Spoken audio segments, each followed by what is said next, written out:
I can always tell what kind of day it is when I leave the studio and how full the parking lot is when I get to the Farmfest grounds. And I'm way back in about G right now, so that's a good sign that there are a lot of people here at Farmfest already. I'm over at the corn growers tent and checked in with my friends over here. And, of course, there's always lots of people to talk to, and Doug Albin is here. And I forget, Doug, which official job you have with the corn growers. You've had so many over the years. Well, right now I'm past chairman of the Minnesota Research Promotion Council, and Chad Willis was elected to take my place and assume that position on July 1st. My wife said thank you. I don't know, maybe the corn growers said, no, just kidding. Yeah. No, there might be some of that, too, but the council is in charge of directing the money flow, our research, our promotion, a lot of the things that we do. And one of the things that we're doing this year is a little bit different. We're actually promoting innovation grants where we have farmers, they can present ideas on what they would like to try to do on their farm. They maybe don't have the, I would say, probably the resources behind them to accomplish it. But we can take and provide them with the information. We can provide them with a little bit of money to take and buy the equipment they need to do. And this year we've got 5 of them out there, and a lot of it involves cover crops, nitrogen fertilization, and how the two tie together. And then we've also got innovation grants for field demonstration, where if somebody wants to highlight a control structure in a bioreactor or a saturated buffer or something different that he's doing out in his field, that he's willing to take and share with his neighbors. A lot of times we have farmers that want to do things, but they take and hide it back in the back 40. And if it's a success, they really don't want to share that with their neighbors because that's an advantage for them. But if it's a failure, they sure as heck don't want their neighbors to know about it. Well, that kind of goes in with the theme today here at Farmfest. Isn't it Innovation Day? Certainly is, and with lower commodity prices now, farmers are going to have to get innovative. We've always been really good at scrutinizing every dollar that's spent out in the field, and now we need to take a look at new ideas. I've actually got my son coming home. He's back in our area, and he's going to be helping me farm, and I'm looking forward to the next generation being willing to take and adopt and move forward. At my age, I'm kind of stuck in the trenches, and I'm going to take and continue what I've been successful with, and I'm looking forward to having him come home and bring some new ideas that he's willing to take and experiment on, and this is a possibility right here that you could take and try some of this stuff without incurring a lot of debt or a lot of mistake that's going to be damaging to cash flow. Well, one of the hot topics here at Farmfest, and it's been a hot topic among farmers for quite a while, is water quality. Warren Formo is here. Of course, I first got to know Warren when he was with the corn growers, and now Warren with the Minnesota Agriculture Water Resource Center. And of course, George Ream called me here about a week ago and said, Jerry, can you help get the word out? We're doing free water testing again. What a great thing to partner with Farmfest and help farmers. It is, and this is the 3rd year we've done that program. And again, if farmers bring in water samples, they can either bring in from their well, if they're curious about nitrates in their drinking water, or from just a tile line, if that interests them, or even a local stream. Our main purpose is to gather information about actual nitrate concentrations in our environment, and then have a discussion with farmers about what that means. Well, of course, Doug, the Minnesota Corn Growers helps fund the Minnesota Agriculture Water Resource Center. I don't know, how many years is it now, Warren? 4, 5? Oh, actually, we started in 2008, so we're in our 8th year. I guess time flies. I think the older I get, the faster time goes. But when I first found out about the center and the Discovery Farms, I thought, boy, this is what we need. Scientific research-based information. So farmers have it, and then we can get that word out to our legislators in St. Paul or Washington, D.C. Here's a classic example of farmers helping themselves through the use of some of the corn growers' checkoff dollars. Yep. Well, the great thing about it is Discovery Farms, they're kind of research, but they're also demonstration sites. And they come out and they advise farmers, well, this is what you're doing right now. Let's see what your actual contribution to the environment is. And then it promotes a discussion about what we can do to take and change that so that we can take and modify what comes off of the landscape or what our contribution is. And we're willing to take and go places where a lot of people aren't. We'll take and suggest the idea that, well, maybe what you should do to take and make it more appealing is maybe plant some pollinators over here. And farmers are doing a lot of that on their own already. Well, Warren, in addition to the corn growers, you have a lot of other ag groups, commodity organizations that thought this was a fantastic idea and wanted to help support the center. Yep, exactly. We have 23 statewide farm organizations that are part of the Ag Water Resource Center, but it was really leadership from groups like Minnesota Corn that helped get it started.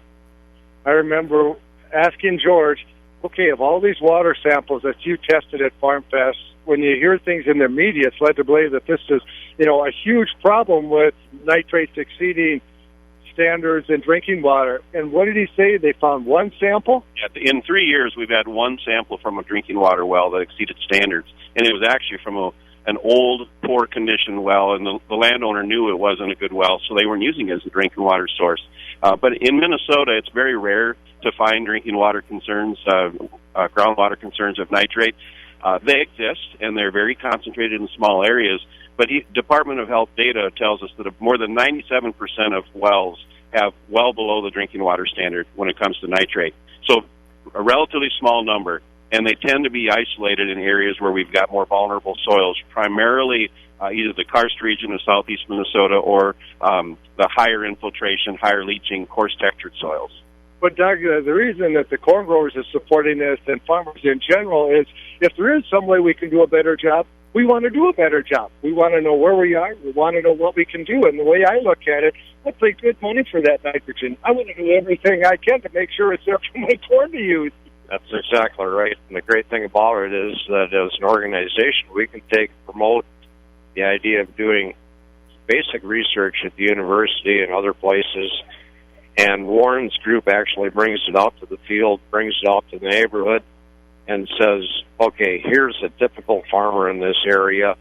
We've got a small area that they can deal with, and they're willing to take and share that experience with their neighbors. And a little hesitant sometimes to take university information because they go, well, that's the university. That's a completely different area than I live in. Everything is controlled there, and it's not real world. But here we've got real-world circumstances. I mean, that Discovery Farm might be 10 miles or 25 miles away from you. That's your neighbor. That's land like you've got. But the amazing thing, too, is you have farmers lined up saying, hey, I want to be a Discovery Farm. That is also really neat work. It is. And, since the program started, the Discovery Farm program itself started in 2009. And you're right. We grew to a network of about a dozen farms, and now every year we get many inquiries from farmers who want to be part of the program.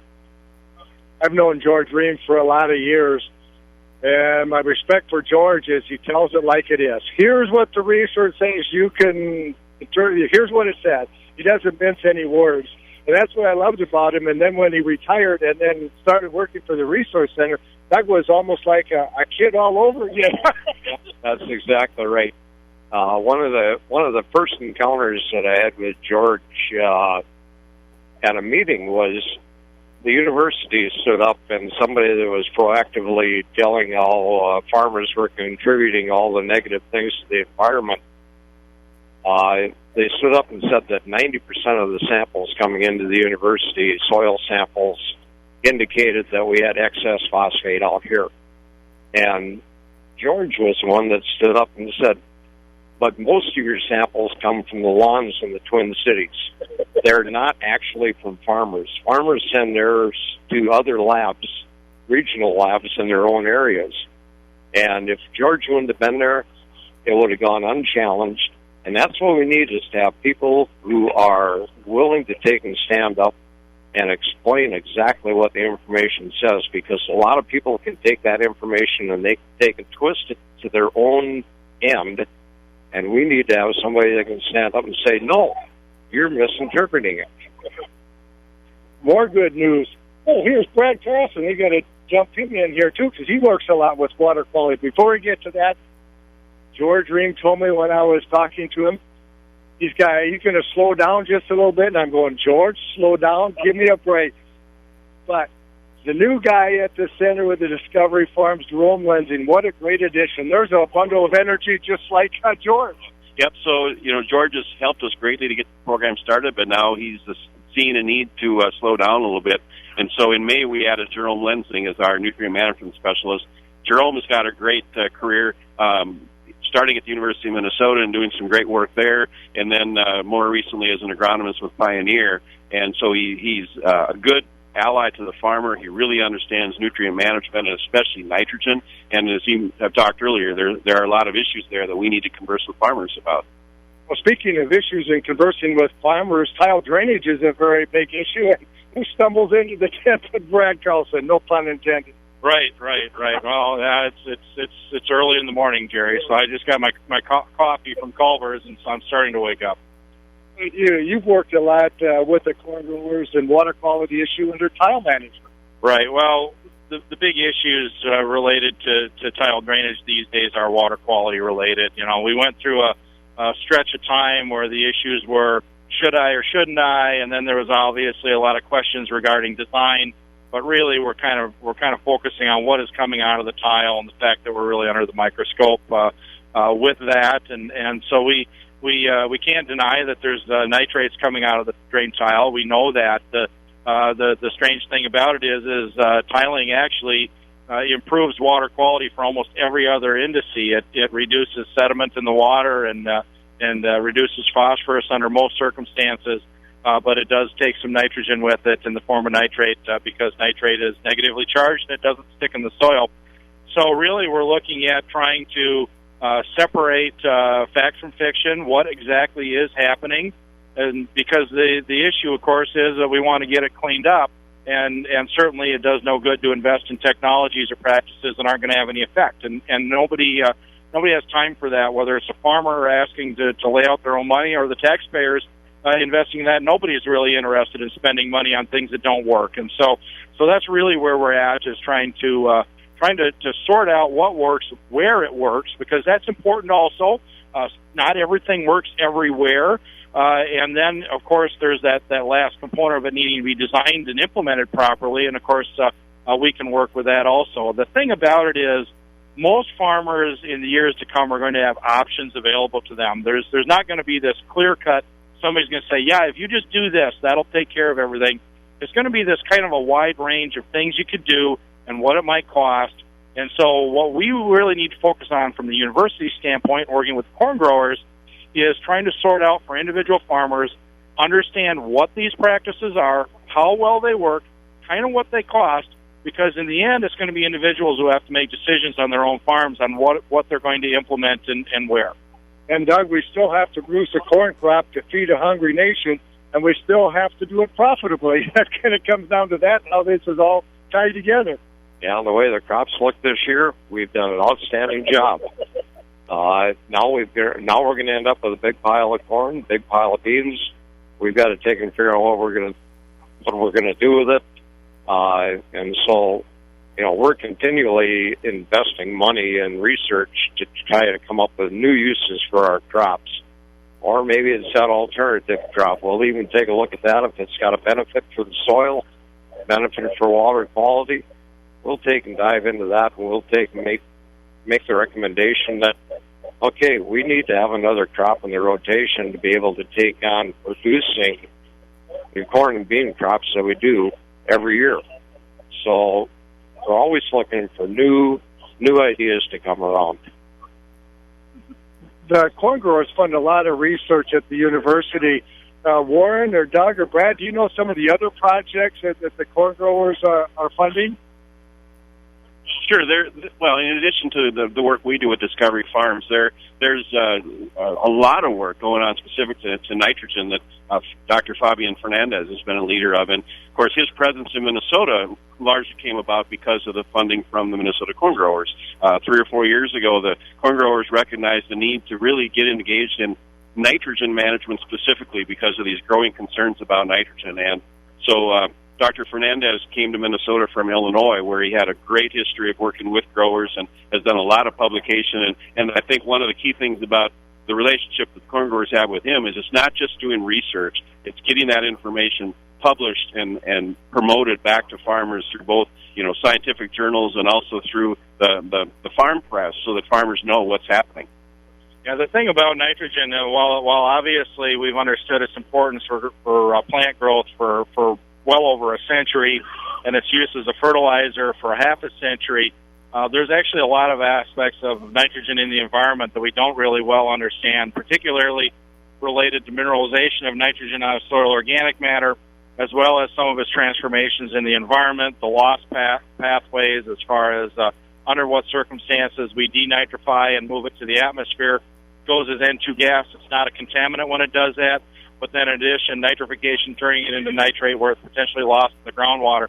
A lot of the precision ag technology that's coming out these days is trying to predict that stuff, and we don't really even have a lot of the basic research nailed down as far as being able to predict it scientifically, let alone in a general sense with a model. So a lot of what Fabian's doing right now is trying to get to the bottom of that. We're really doing a lot of investigations with mineralization of nitrogen, losses. Another one that's going to be, we haven't been talking about it here, but it's an issue nationally regardless of what you think about it.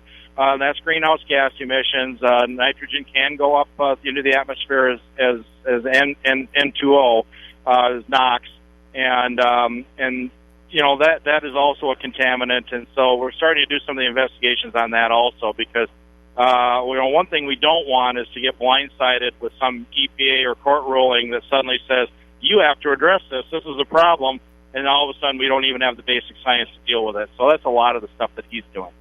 And a lot of this research, and Doug, either we have to get it out to the general public or to Washington, D.C. or St. Paul. That's absolutely right, because we can do a lot of great research, but if nobody knows about it, it doesn't do a whole lot of good. And that's why it's great to partner with a land-grant institution like the University of Minnesota. And I think we even do some joint projects through the National Corn Growers with other land-grant institutions around the Midwest. Yeah, one of the things that we've done in the corn growers is we've changed the criteria. Now when the university researchers come to us, we are very specific on what we want them to do. They are open and welcome to bring in new ideas and seek funding to take and carry those things out, kind of a wish list or whatever. And one of the things that we do is we deal with end uses of corn. We've got a gentleman here today out of SDSU that's created some really good cookies from DDGs. If it's good enough for pigs and turkeys to eat, it ought to be good enough for us, right? Oh, that's absolutely right, because what we've found is that we can produce a great crop. We can be careful about how we do it, but we've still got to have that end user. So we're supporting the university on feeding trials. We're promoting their people going around the state and trying to talk to producers of livestock. We've even got a shrimp farm involved that we're supporting using DDGs. Plus, we've got a great outreach program going overseas, trying to make the Taiwanese, the Philippines, Japanese, China, India aware of all the extra value that comes from DDGs.